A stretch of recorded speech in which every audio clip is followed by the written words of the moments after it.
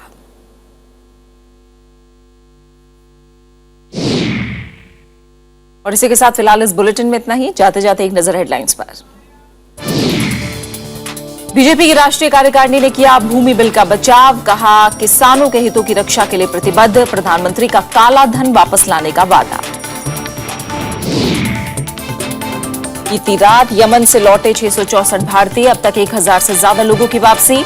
मध्य अदन से पीछे हटे विद्रोही। प्रशांत भूषण की दूसरी खुली चिट्ठी, केजरीवाल पर तानाशाही के आरोप, पार्टी छोड़ने के संकेत। बागियों की बैठक में जाने वालों पर कड़ी कार्रवाई करेगी आम आदमी पार्टी। श्रीलंका ने पकड़े 37 भारतीय मछुआरे, भारतीय तटरक्षक बल ने भी की कार्रवाई। 6 श्रीलंकाई मछुआरे गिरफ्तार।